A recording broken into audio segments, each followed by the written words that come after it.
Welcome to the Keith Noble Show, brought to you by Auto Chicks and the Nobles Financial Network.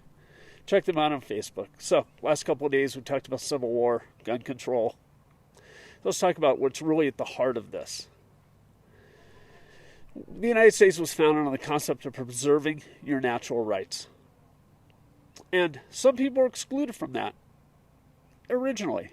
And it took decades and violence to expand that out to everyone. Now, some people will say, well, see, that means it wasn't really sincere. No, it was sincere. It's just always been a battle because we have always had people want to take away our natural rights. We have people deny they even exist. Well, let me tell you something. Your natural rights do exist. Your right to believe as you want to believe, to speak as you want to speak, to assemble as you want to assemble, to worship as you want to worship, and to defend yourself and your property, and to be able to do with your property and dispose of your property as you wish. These are all your natural rights. Your right to earn a living is a natural right. Now, none of these things are things that are given to you. They're rights that you exercise as a person. The Bill of Rights was intended not to grant you these rights, but to keep the government's nose out of your rights. That was the intent. We have lines in the sand that the government is now crossing with impunity.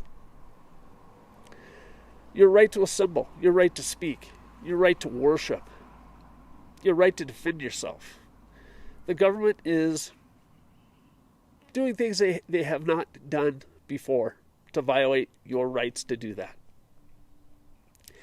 And many of the people in the government, and let's be honest, many of our fellow citizens are perfectly happy with that. Perfectly happy violating those rights. And they come up with all kinds of reasons why it's okay to do that. It's not okay to do that. That's not acceptable. Those are lines in the sand. Now, our first defense against this is obviously political. Vote in people who will not violate your rights. We have the courts to uphold our rights. But at the end of the day, nobody's going to defend your rights except for you. You're it. You can't outsource the job. You have to stand up every day and defend those rights. That's just what it is. Because if you won't defend them, you can't expect somebody else to do it on your behalf. Country had really a hell of a good run. And there are people now who want to fundamentally change it into something it was never meant to be. Where essentially you're a serf. And in exchange for your serfdom, they'll say, we'll guarantee you some minimum amount of living conditions. Well, it's not what I want. It's not acceptable. It's not what this is. Not what this country is. Not what this country is meant to be. And of course, this is really what's prompting us down this road toward civil war or revolution. Is the government is violating the rights with impunity. They no longer have any respect.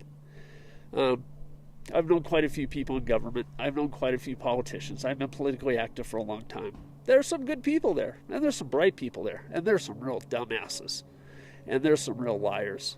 And you do not want these people, a conglomeration of that mix in charge of your life and what you get to do and how your life goes. You want to be in charge of your life, not them. You want to make the decisions for your life, not them. So, thanks for tuning in today. Keep fighting the good fight. We'll talk to you later.